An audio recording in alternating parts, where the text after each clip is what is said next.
Everyone, welcome to Webcology on WMR.fm. It's the 6th of April, 2023. This is Jim Hedger from Digital Always Media and Kristine Schachinger from Sites Without Walls. Kristine, how you doing this week? I am good, but it's never going to be warm again in Vegas. It still started at 40 degrees today. It's supposed to be like 70. Oh, you poor things. I know. You know what? I promise it'll warm up. It will. Today is in fact the first day of real spring in the northeast of North America. Yesterday was insane. From Michigan all the way over to New York State was one big storm. Even further east was ice storms and stuff, and now everything's calm and beautiful. Somewhere above double digits in Celsius, which is got to be awfully warm in Fahrenheit. Don't ask me to translate. I will not be able to. And it's almost looking green out there. Yeah, you know, our pool's opened this week, and the high yesterday was 55, so we're a little behind. Our skating rinks just closed. So there you go. We're going to go straight to 115. There'll be no spring in between. Well, and that's kind of the way of the world these days, isn't it? Acceleration culture. Yeah. And we see that in so many aspects of our lives, especially our technical life, like the one that we're living and working in. Folks, this is going to be a show about AI. Why? Because that's the way it is these days, because AI is everywhere. Yeah. AI is everywhere, and it's there to, make our lives much, much, much easier, and for some people, make our lives much, much harder. We're getting a lot of stories dealing with AI. Before we get into those, I want to mention that for SEOs and content marketers, you can say goodbye to crazy spreadsheets, mashups, and experience unprecedented connectivity between your SEO planning and reporting data. Introducing Audience Key technology for keyword mapping, content brief automation, ranking, and rank tracking that form an SEO strategy system providing unparalleled feedback loops between planning, reporting, and optimization activities. Put your time and energy into strategy, not data upkeep. Visit AudienceKey.com to apply for a free trial today. Huge thanks to Tom and the Audience Key family, folks. Use Audience Key for content creation, deployment, and contextualization. You will be rewarded. It is a great tool. Okay. It really is. I'm not joking. I feel like that Mojo Nixon song, Elvis is everywhere. AI is everywhere. And it's permeating every bit of well, if it's digitalized, AI has a piece of it. Before we get into a lot of the stories that we're covering this week, one of the things that has been perplexing me the most about and talking about AI is how truly dull and boring the greatest success stories of AI are. Because they're doing things that are dull and boring, totally dredge work, but doing it so well that we're making advancements in medicine, in agriculture, in research that non-governmental organizations do to help plan out large funding regimes. There's extraordinary things that AI is helping people with, but most of those things are dreadfully boring, and you're never going to hear about them. Very true. I do a lot of political work in my spare time. And I saw a research grant of a AI, how to say this without giving too much away, about a NGO that is using artificial intelligence to teach farmers the very, very, very best crops for the specific soil conditions in their specific areas, given the input of dozens of years of climate data. Extraordinary stuff. Anyway, I wanted to mention that before jumping into many other stories, just because some of the uses of AI that are out there are so complex. And again, doing things that are really boring. It's like writing a routine that takes like days of work and packs it into half an hour. Um, AI is a lot like that.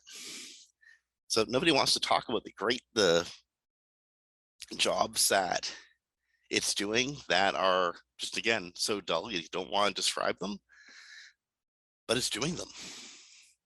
Those are the jobs that I think are just really essential for us um to build on and rapidly accelerate on successes. And then sometimes chatbots do awful things. An example is ChatGPT making up fake Guardian articles.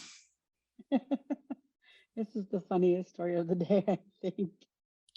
So could you imagine waking up and seeing your byline and not really remember writing something, but the headline sounded like something you might write? There were Guardian was being asked about articles that authors had supposedly written, sending the titles of the articles, but the articles didn't appear to exist, and that's because ChatGPT is not a search engine. And when people used it, it created fake article names that's with similar titles to what the author would have used, but the article didn't actually exist. So So someone's doing research, which is, a completely good use of AI. And in their research, the AI dug up a Guardian article that had never actually existed, but it got put together by the AI because, according to the AI, it would have existed. This is like the million monkeys getting together with a typewriter thing, right? called hallucinations. Oh, ChatGPT making stuff up. so I guess this is one for the students out there. Triple check your work when you're using a chatbot to do research. Because you shouldn't use it for research. Oh no, you should use it for research. You absolutely should, but you need No, to check. It's just like when we used to go to the reference libraries in the days before the internet. no, we're gonna have Christine, to disagree on that. okay, Christine, do you Yes. remember? Do you remember the days before the internet when you used to have to go to the library and go through the file cards, and you'd have to literally go through fiche or tons and tons of books or magazine articles, and you'd only come out with 2 or 3 pieces of gold, but you had to look through hundreds of different references? Yes. ChatGPT can save you all of this time. You still got to look at the references, but it can gather them all for you. It Well, can that save might you be true. hours of that process, hours and hours and hours of exhaustive looking for stuff on Or the internet. or there's But you something got to even check everything better. still, because that's what researchers got to do. There's something even better. What's that? A librarian. Well, no, it doesn't work that. There's far more students than there are available librarians, and But the point being is it's not a students leave it research to the last engine. second. You're talking about summarizing something. This is different than research. So when we Well, no, clear no, no. Well, research. the other thing you do is you don't take the research notes and make them your essay.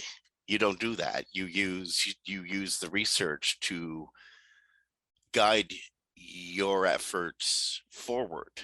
But you don't. Right. The research isn't the facts. The research is you doing the work.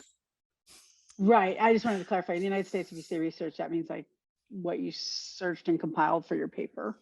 Sure. So yeah, so we just want to be real, people understand, and this article is a great way to do that. Is ChatGPT is predictive text with semantic embeddings, which means it's not doing lookups on the internet for information. So in this case, it just made up articles that would have fit what the person was trying to research. So the citations were erroneous. So they didn't exist. So make sure anything you pull from ChatGPT, you either know it well enough to know what's true and false, or you, like as Jim just said, you go out and actually look at all the reference documents and you pull your information from there Yeah. and not Chat from ChatGPT straight away. ChatGPT will give you a bunch of different directions to look at. That's what it's there for. It pulls Yeah. everything up that's ever been written about a subject. And then it'll, rewrite it for you if you ask it to, or it'll just list citations if you ask it to. But some may not be real. Also, it also tends to put out a lot based on what you put into it. So if you put in the question, answer it for me, it'll try to do that. That's not a good idea. No, it should only be the best use of a chat GPT as an assistant. It's an assistant that, like the assistant junior, your junior research assistant who doesn't know a lot yet, brings in a bunch of things to read and you go, oh, this is good, this is good, this isn't good. That's a good way to use it. Not going, hey, junior research assistant, make me a paper and now I'm going to just rewrite it and turn it in. That is a bad way to use ChatGPT, because unless you know the topic really well, you could be getting fake information. And if you put in fake citations into a research paper in college, you could actually wind up in front of like a disciplinary board. So Well, don't do and that. in some cases, for what it's worth, in some cases, it might be really good for people to end up in front of disciplinary boards frequently. It'll increase the value of the sheepskin you got hanging on your wall. Not for the person in front of the disciplinary board, but for everybody else who didn't cheat. It is funny though that the Guardian had to go research like where these articles supposedly were, because the people that wrote in thought that they may have just been removed from Google or something, and no, they just didn't exist. Yeah. Every other article ever written is still in Google's index, but the one you're looking for was removed. Exactly. It always happens that way, right? Exactly. Okay, so some places, Italy, for example, are taking to actually banning Chat GPT based on worry of its potential impact on society. And violations of their personal data laws, of course, too, because we don't have many personal data laws here in this country, but EU and countries in Europe and around the world have very strong data laws. And so they said OpenAI did not inform users that they collected personal data, did not provide legal reasons for collecting that data to train its algorithms, did not and inaccurately processes personal information inaccurately without the use of real facts, and did not verify age requirements, which means they have to be over 13 with consent and 18 without consent. So when a nation state bans Chat GPT, what does that mean? If a jurisdiction, say the EU, 30 different nation states, or sorry, 27 different nation states decides to ban ChatGPT, effectively, what does that mean to ChatGPT? Well, I know it means that people can't use it because that's where the personal data was collected, but they also used it for people's personal information for training. So it says that I'm going to have to read it straight from the article if I can find it, but I don't know if it's blocking training, I guess is the question I have, and would have to find. And this is where I think the last week we talked about a petition that had been circulated and signed by many of the people, in fact, who were founders of or are currently critical researchers on large-scale AI and large-scale language models, calling for a moratorium, a 6-month moratorium. Italy itself and possibly other places in the EU are talking about like banning ChatGPT. And again, does that mean banning use of or banning use of materials from, say, state archives for teaching the model? So go ahead. So the point I want to get at is my real worry about chatbots is what they learn off of. If they learn off the open web, then they're very quickly going to learn misfact. And a chatbot, I don't think really has. I don't know if I mean maybe artificial intelligence does somehow have the ability of discerning fact from misfact. Misinformation. Right, I'm not positive if they do, and if they do, I'm not positive how they'd be able to do that. but it's what the language model is trained on. It occurs to me that's where it makes the real difference. If you can train it on absolutely verified, certifiably true, I don't even know what certifiably true means anymore. There's Um, nothing. There's nothing certifiably true. There are facts, but there's not sort of suitable truth. yeah, there's not certifiable truth. Yeah. But there are agreed upon facts. The world is mostly round. It does go around the sun. We know that to be truish, to be true. Yes. The reasons Um, why it does all that we have theories on, and those are where you can differ. So there is well, factual information, and then there's theoretical. Even gravity is still a theoretical concept. and just how hard it is for us to describe this concept alone is testament to how difficult it is to describe what a large language model should and should not learn from. So Italy's banned ChatGPT. And Italy made its laws based on the GDPR, Hmm. which is the privacy law that governs anyone who works with websites knows that annoying pop-up, will you allow cookies? That's the GDPR. It's governing data privacy. Yeah, So if they in the European Union. yeah, so if it loses in Italy, the GDPR could come into effect in the EU because it could come as a precedent. So because they're using those guidelines. So the ChatGPT, the other guidelines that it violates are ChatGPT stores user input, which we can talk about in a minute. OpenAI allows trainers to view ChatGPT conversations. So the training is done on the conversations you have on ChatGPT. And then OpenAI allows users to delete their accounts, but says they cannot delete specific prompts. So basically it means if it's been stored, it's been stored. So, so when you're putting that data in there, people need to be aware you're putting the data into the ChatGPT system, and they are training on it. And there have been already, just in the since December when they released it, or into November when they released it, there have been leaks of that data. Well, there was a Prompts. Samsung somehow made a massive leak, eh? Yes, Samsung kind of goofed. They leaked confidential information to ChatGPT. Now, it does appear that ChatGPT has put in protections right now to try to find that information, but they can't take the information out.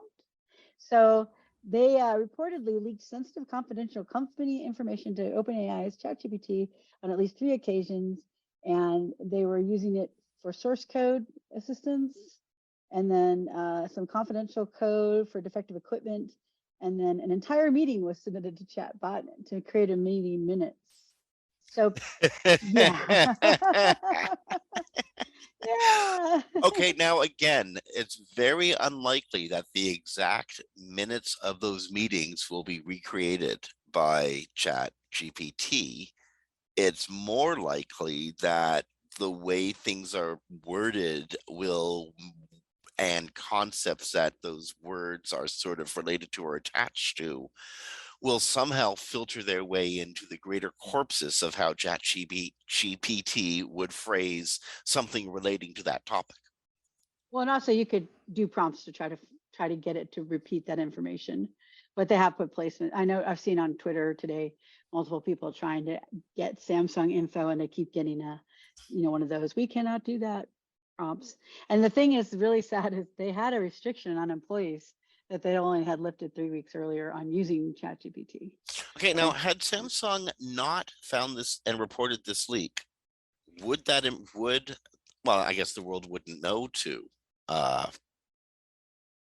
well, try to look for that data.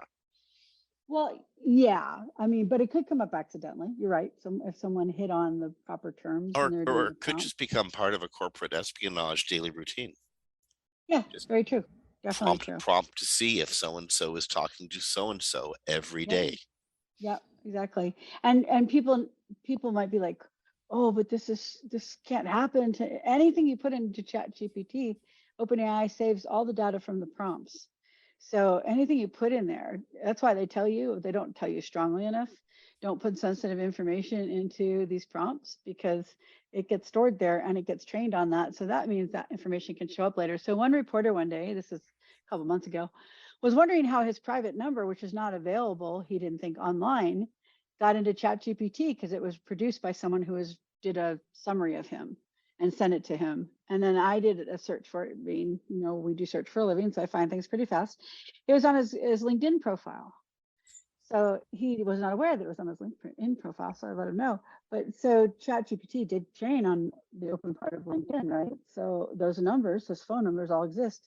So it can accidentally come back when somebody searches for information on this person, because they'd be semantically related. We have to keep reminding people it's not a search engine, but those would be semantically related because they found that person with that number.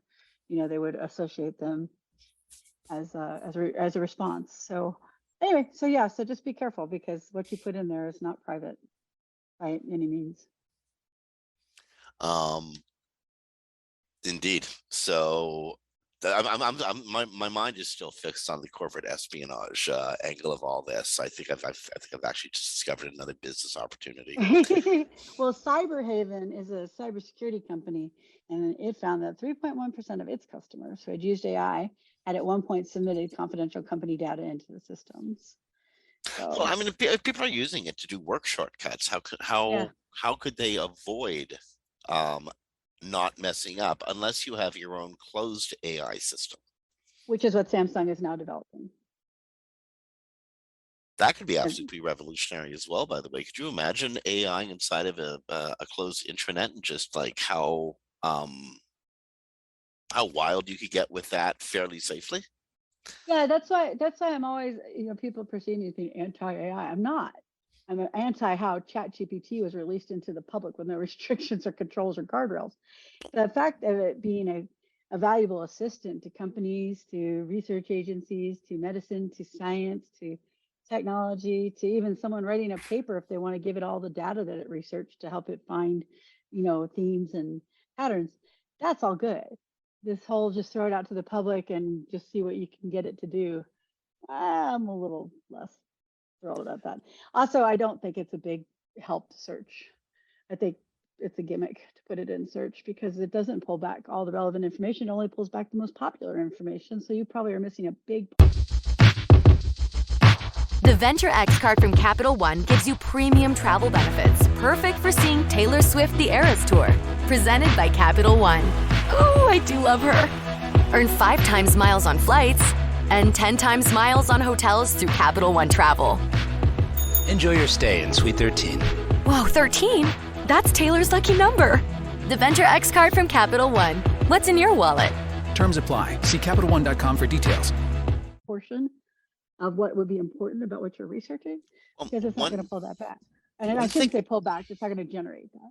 One thing I noticed, I've been using u.com fairly a lot recently. Not because I think u.com produces better search results, it actually doesn't.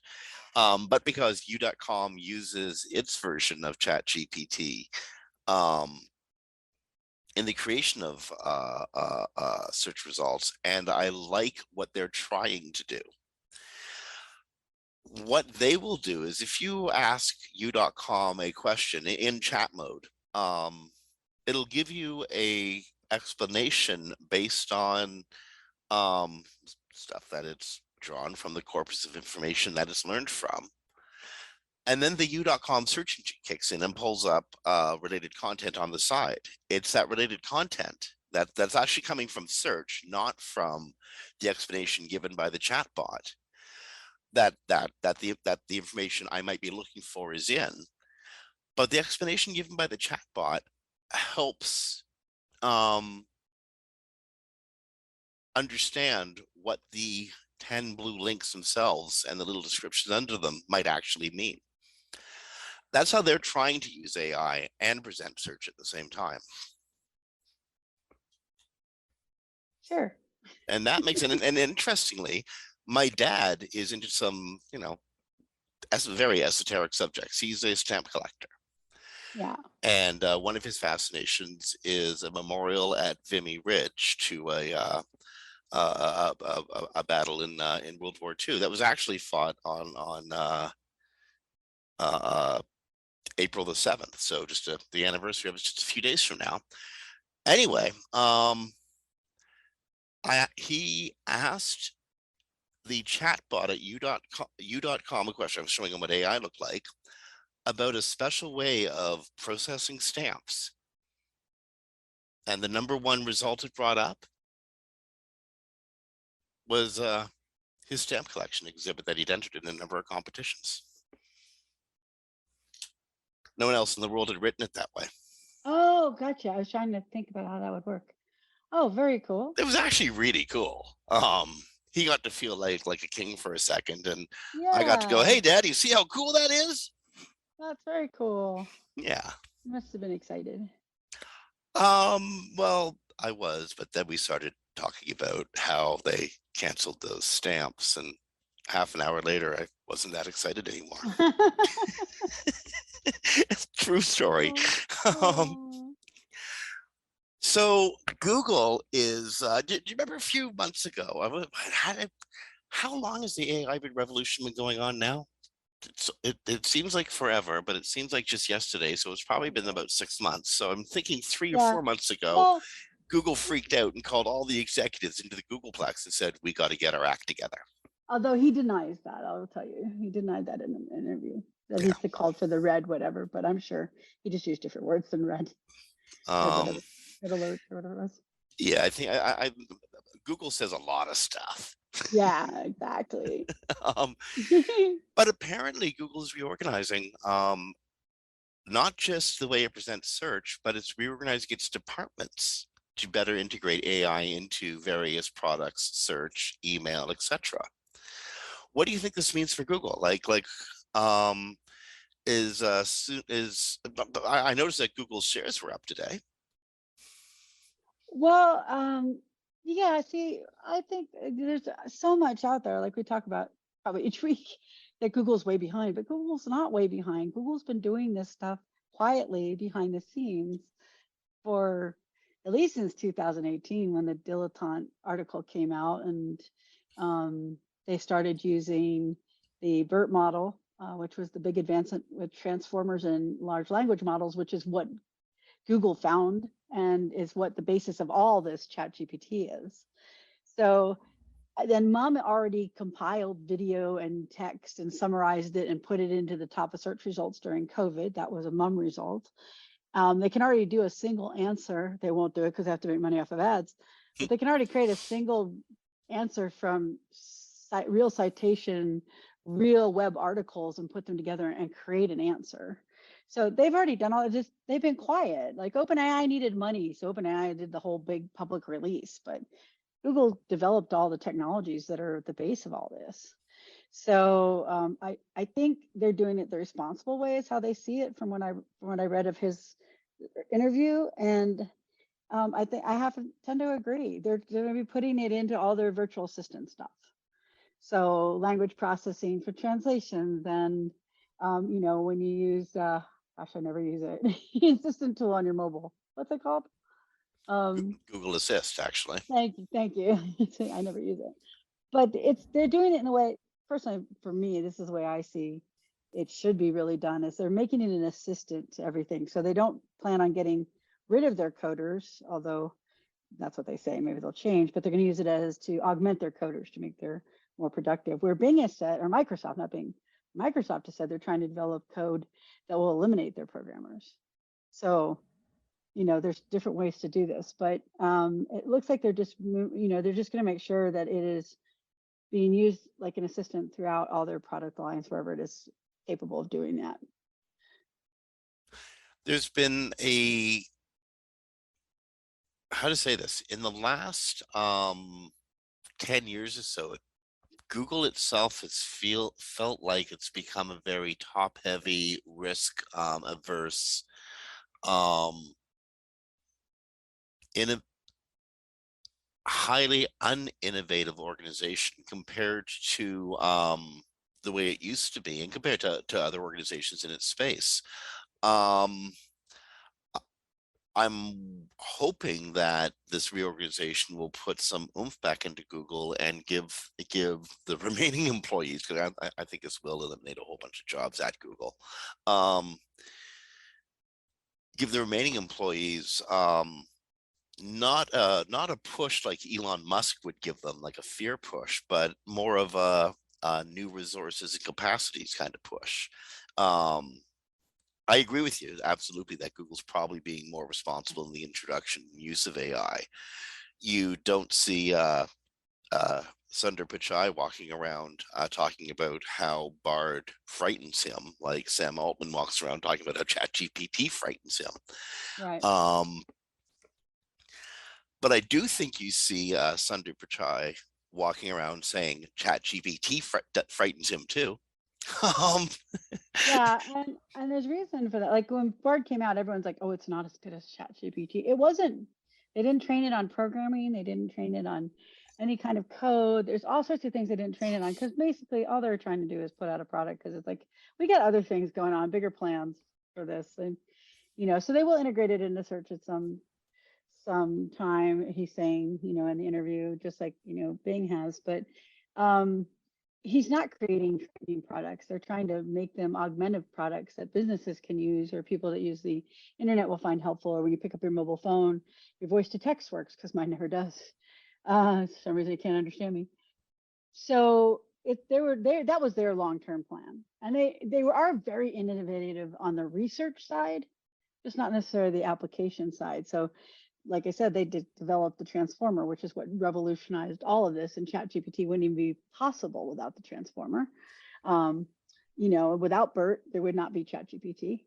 BERT was the first, implementation of that. Now they're using Lambda, MUM as well. So all these technologies they've produced in the research organization of Google has been great. They haven't implemented them across products. And in search, when they've implemented them, it's been pretty wonky. Like they do AI page layouts and they're just horrendous, and then they have to pull it all back. So I think there's just like there's a quiet guy in the room that's really doing all the big work, but you just don't know it because they're not talking about it. And then there's like OpenAI is like the loud guy in the room. It's had 3 beers. Hey, come see our product. Yeah, could it destroy the world? Sure, but we'll figure it out. One story I saw earlier today, I'm pretty sure it was at Search Engine Land. It could have been at Roundtable, but I'm pretty sure it was Search Engine Land.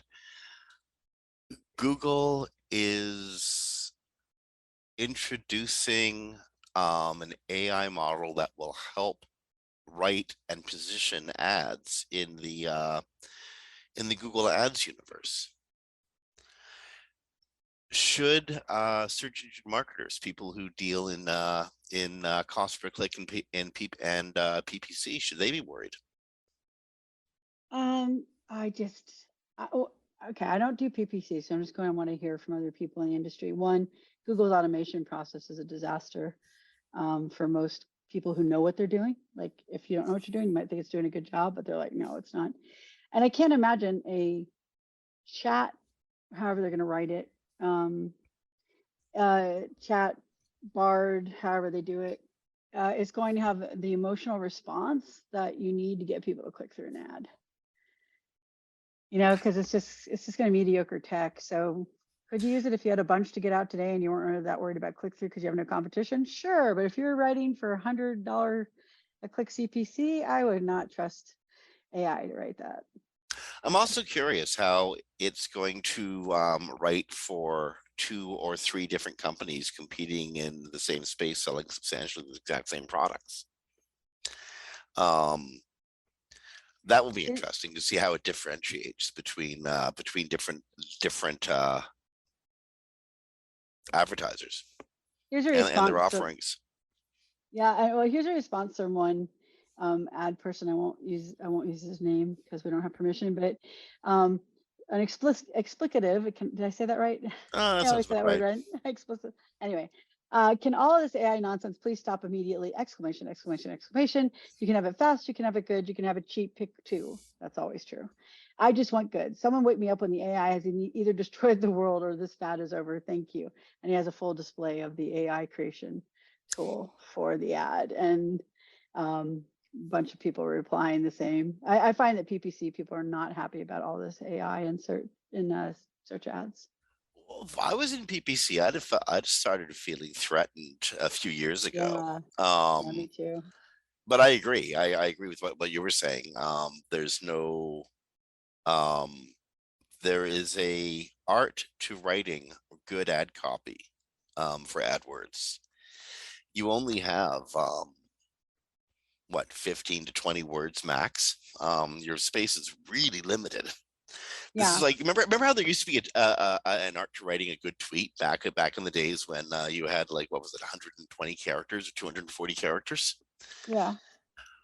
Well, it's the same thing with AdWords. There's a serious art to this. Very much. And some people, you have to write like this for years to get the knack. And maybe, just maybe, AI can do it better than most people, but I bet you there's some people who will unfailingly do it better than the AI. Someone who's good at it for sure. I wish I could find it right now because I just remembered it and I didn't pull it up for today. But someone put like an ad written by AI and then an ad written by a human, and it was like about some sort of like burger bun, but they made like a play on the words, to imply like an adult context to it. And the guy's like, "Now, which would you want? Which one's going to make you money?" He was right. The one that the human wrote would make money because AI bots, or really machine learning bots at this point, they don't really, they can tell you why something's funny, but they're not really clever. And if you want clever advertising or you want emotive advertising, you want to encourage people to click through, you really need a human touch to that. Yeah, at least that's my opinion. No, absolutely. It reminds me that the other thing you need to worry about if you're using AI in your ads is the set and forget complex and problems that can come with the whole set and forget mentality. There are certain events that might happen that might make you want to disassociate with certain words, concepts, keyword phrases, or terms. There are some days you might want to turn off advertising. Say you have ski packages in a ski resort that suffered a terrible avalanche. You'd likely want to change your copy for one day or for a day or two, just to be sensitive to the fact it was a terrible accident. If you have a set and forget mentality, often your ads just keep on running and you look like a jerk, or even worse, your client looks like a jerk. Yeah, and it has happened. We've seen big brands make those mistakes. So now maybe AI can react to contemporary events quickly enough. Maybe it can't. I'm not going to say. I honestly don't know. I'm inclined to say it won't react quickly, but again, the truth is I don't know. I don't know how it would, to be honest. Yeah, I don't think that it could because it doesn't have that kind of presence. At some point, they're probably connected to the internet, and that'll be a whole different thing. But well, again, and that really scares me. Like in one sense, I really want AI to be connected to the internet so we can get definitive answers from it faster. At the other time, I'm terrified of it being connected to the internet because I don't know how many actual definitive answers there are out there. There really aren't. That's why Google's never done, like, there was a controversy in the industry a few years back that Google was checking facts, and even the paper that someone posted about that, the conclusion was it would be way too resource intensive to ever do this. It's not possible because there's so many things that just aren't, like we said, there's a fact and then there's theories around the fact, and most of our world is discussing theories, feelings, emotions, objectivity, subjectivity around a fact. As So most anybody of with what's a broken online, cell phone screen will tell you, the theory of gravity is real, but it's just a theory. It's just a theory. Yes, exactly. So that's the problem with doing factual content. That's why Bing's approach to adding contextual links is at least good, but I still don't think it's good for search just because it only brings back the most common things talked about, which means you miss a lot of the details or the new information. So. Okay, this somehow when he was in Bing adding contextual links just triggered me on to remembering this story. And could you imagine, could you imagine a DDoS being done by AI actors? The staggering power that might have. Imagine if AI scrapers went after your chat records and then started reaming through every link possible. Like, what if you got swarmed by chat scrapers? And guess who did? It happened to Bing. Well, The only guess one who with a left themselves chatbot right wide now. open to it? Yeah, they probably didn't even think about that being a possibility, to be honest. But yeah, apparently they had to shut down uh, part of, I don't know how much of the service, but I know they had to shut down the service. They had to shut down answers in search results during That's it. the Yeah. attack. And when they did that, they released so much server capacity that their chatbot actually demonstrably sped up. So decoupling, taking the chatbot away from the massive corpus of information it might dip into to, create complex answers to questions, because that was what was being scraped by the scrapers, allowed it to come up with really basic conversational stuff much faster. Yeah, it kind of reminds me, I don't know if you could still do it, but in the early days of Screaming Frog for the cloud, like if you put in too many threads, you could take down your client site because it's like you're DDoSing it. Kind of reminds me of that. It looks like they probably went in and tried to get some information and wound up just hitting links and going. So, but apparently, yeah, they did have to shut it down because it was just taking up so much capacity. Yeah, I think this was an organized. It's hard to say like why somebody would do a big scrape like that. You see this happen in your client logs. You can see this happen with really weird looking direct traffic. You get this massive spike in direct traffic one day. That could be a bunch of scrapers hoovering information out of your website. There's a whole bunch of reasons why scrapers will show up and do something. So for the folks at Bing, trying to understand why this was happening is as much part of solving the problem as figuring out how to stop it from happening. Yeah. And you see that. I mean, like, do you ever get like really weird spikes in direct traffic suddenly from like somewhere nowhere, Romania? There's like a gajillion direct visits to your page. Oh yeah, it's happened on multiple sites over the history of me working in the industry. Sure. That's almost certainly scraping activity. Yeah, definitely. They're definitely scraping activities. One time it was they're planting a JPEG with information in it, but that's a whole different thing. I don't know if they do that anymore. And incidentally, when that happens, when you do see that activity, that's your note as a webmaster to go check out the website. Bing. Yeah, but yeah. By the way, anomalies are breadcrumbs to bad things usually. Don't ignore your anomalies. When you see like, I worked on a site where it's like the fourth most termed keyword. No one knew what it meant, but they never looked at it because it was just an anomaly, right? No. It was a porn site and they had an injection and blah, blah, blah, and they were being hacked. And yeah, your anomalies are always keys to potentially bad things. Don't ignore them. So, Fabrice, next time you see us at a conference, we just, saved your company. What was a drink? Okay. Exactly. There you go. There you go. Okay. You know what? We got time for some Google stuff. We're going to actually talk Google stories? We are. Google's doing some neat things. Some not so neat, but yes. And some not so neat. This is what I really like. Okay, first off, SEOs, the way, how to say this, goodness gracious. As a search engine, Google is changing pretty rapidly. And in many ways, I like what it's trying to do. I've been spending most of my time working in the e-com universe in the last few years. And so much of the way I look at SERPs, I'm looking at them like, how is this helping my e-com clients? So for all the academics out there, sorry, I wish I cared. I really do. But I'm thinking a lot about how the SERPs look for commerce. And Google is, when they're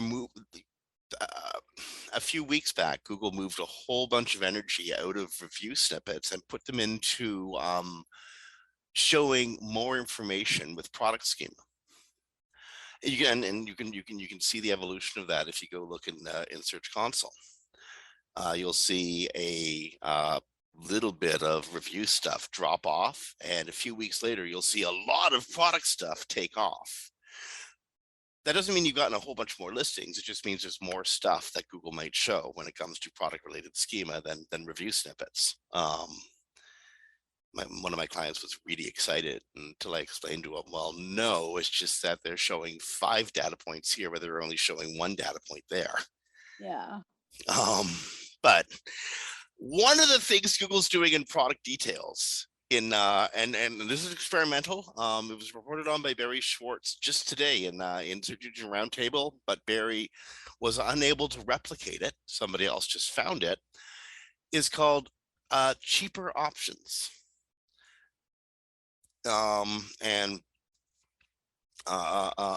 e-tailers who have sales will love this. If you're providing pricing data, pricing schema,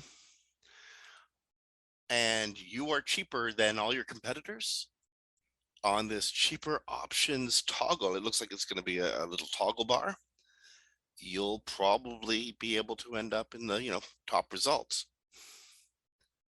That's cool. That is cool. That is a helpful thing. Often what they add lately in the last couple of years is not really helpful. That is a helpful thing. Schema.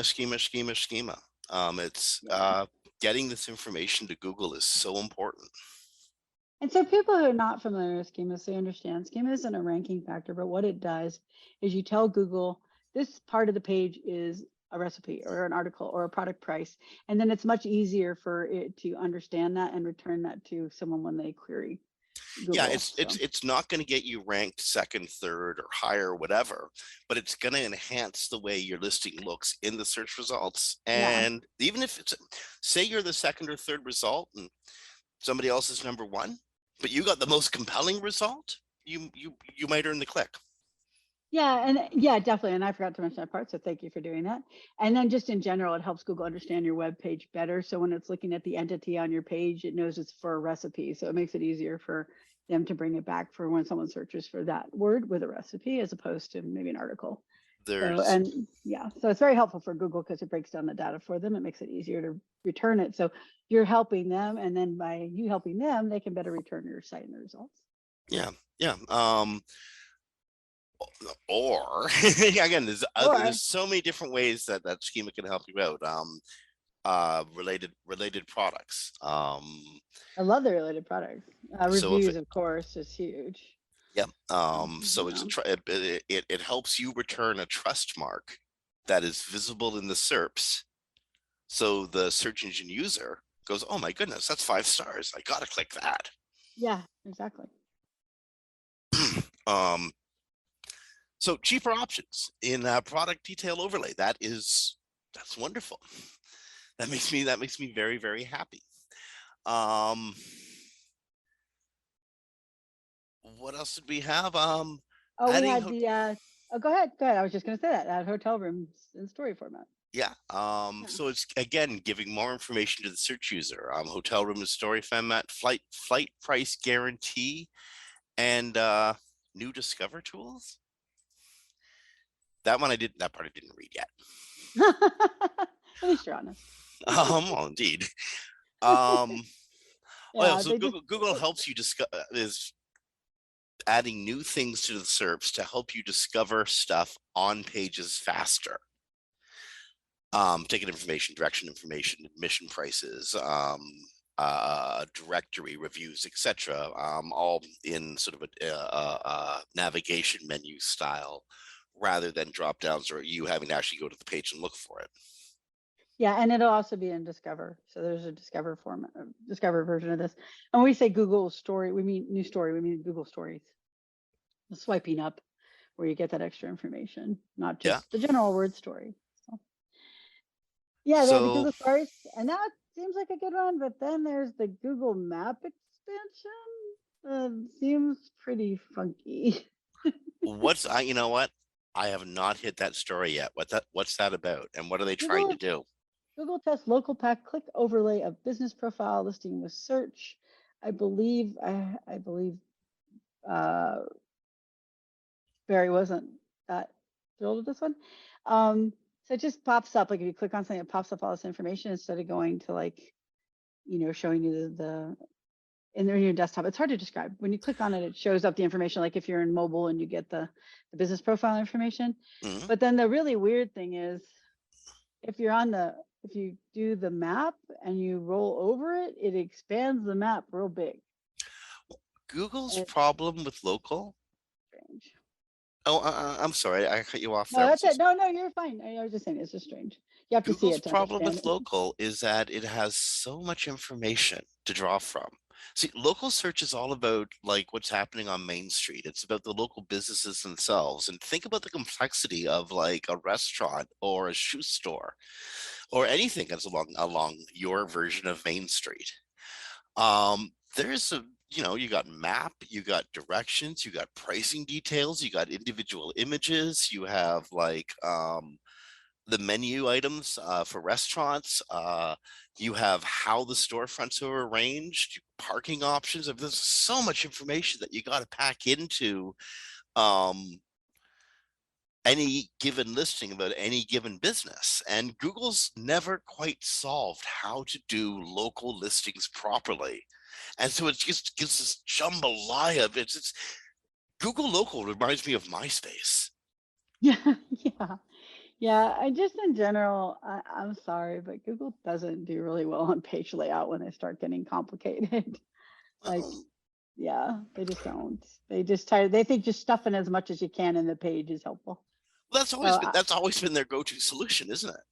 yeah, because they started with very simple design and they were very good at that. But when it gets complex, even though they have some of the best people in the world, I'm sure, they don't handle that well. And then last year at Christmas, they were doing those AI page layouts where it's like there's 6 lines of irrelevant products stuck in the middle of the page, and listing number 8 is now 1,000 pixels down, and it was just really bad. I like actually lately. We mentioned this a few weeks ago that they seem to be going to a cleaner search result of late, and they had been. So hopefully they're keeping those things in mind as they're going forward with these. Although the map expansion thing is really weird. You have to read Barry's article so you can see a visual of it. And I don't know if it's better to have a pop-up of the local business than it going to the map pack and showing it to you on desktop, because I don't really want to pop up to read.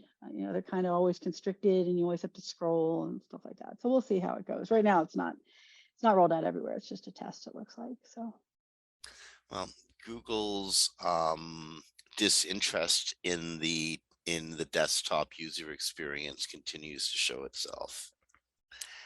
That's my yeah. polite way of saying they don't give a damn. They just Yeah, don't but you know care. what? They might start because Bing's getting a lot of attention for its chat, which means even if it takes a very small percentage of search, that still reflects on their Wall Street, reports. I was going to So, mention that actually. I was, and we actually do have the showtime. I have, as part of my services, I will look at Bing Webmaster Tools, positioning, but writing for Bing, positioning for Bing, all that sort of stuff. But nobody cares. Honestly, God, they just don't care. They care about Google. That's where the vast majority of people's traffic comes from. that's true. But the last couple of weeks, undeniably, Bing has been like moving upwards in Search Console and GA4 results, Universal and GA4 results. Bing is driving more traffic week after week. The interest is there, and people are demonstrably using it, at least to get to my clients' pages. I think Well, this has to become part of SEO services. there's always like from my personal observations, there always seems to be 3 stages to anything new. There's the hype phase, which all the early adopters jump in.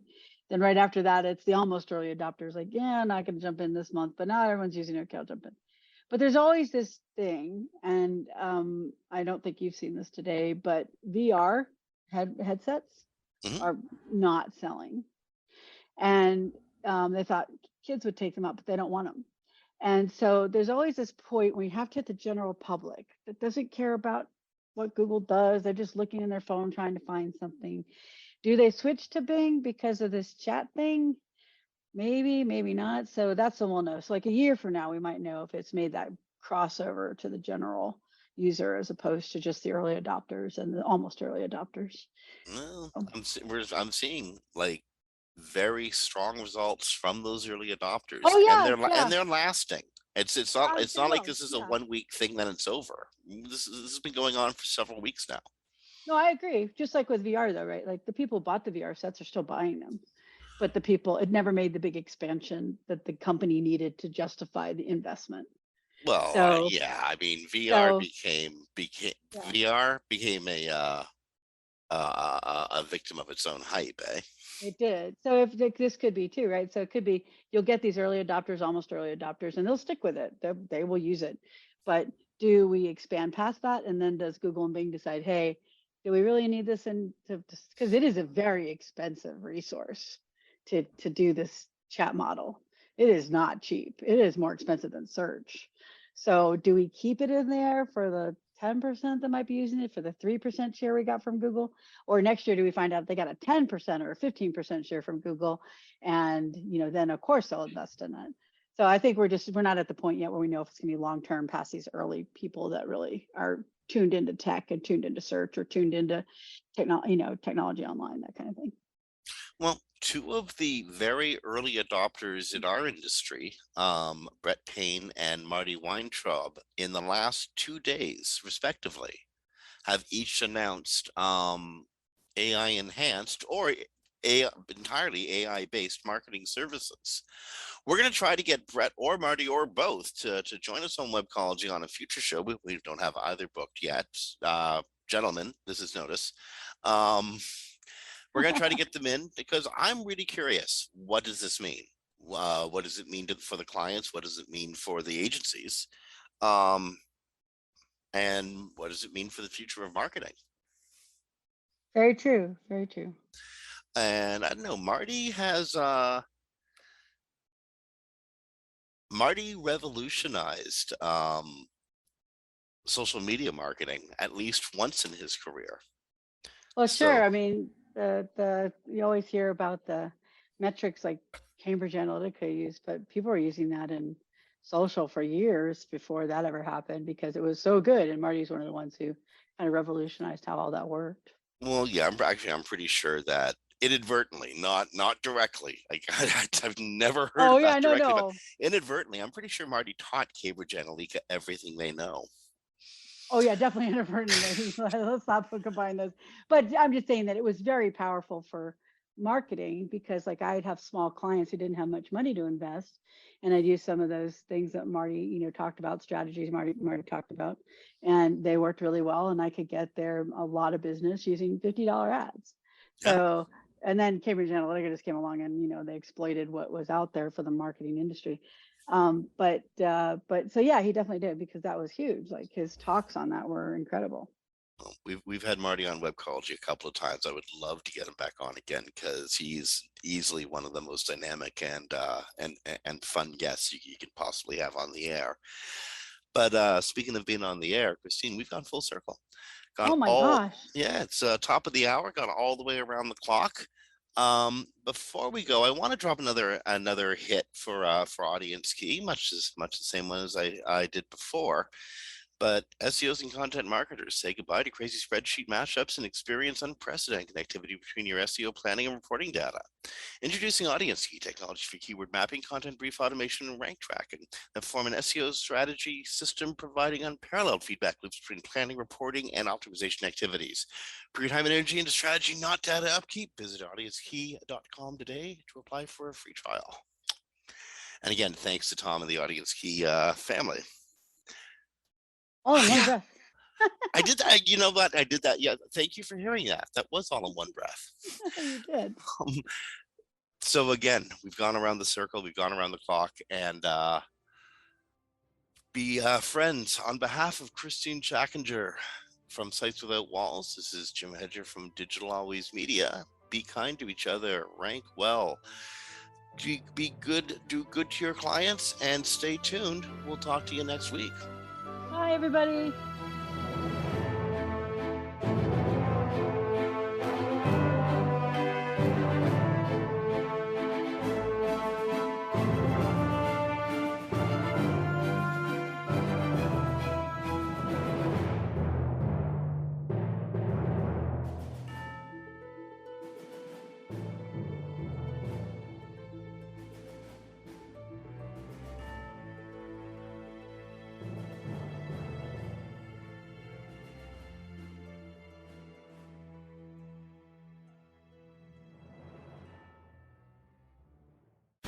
The opinions expressed on this program are those of the guests and hosts and do not necessarily reflect those of webmasterradio.fm's management or sponsors. Any rebroadcast or redistribution without authorized consent of webmasterradio.fm is prohibited. Welcome to BreezeLine, where you'll say, "Ta-ta, T-Mobile," because we've got more reliable home internet that's a whole lot faster. In fact, 10 times faster. No, seriously, because we have real internet backed by our fiber-powered network. And T-Mobile, well, they just have a 5G cellular network. So act now to get superior home internet. Find your perfect speed with prices starting at just $19.99 a month for 24 months. Terms and conditions apply. Go to breezeline.com to learn more.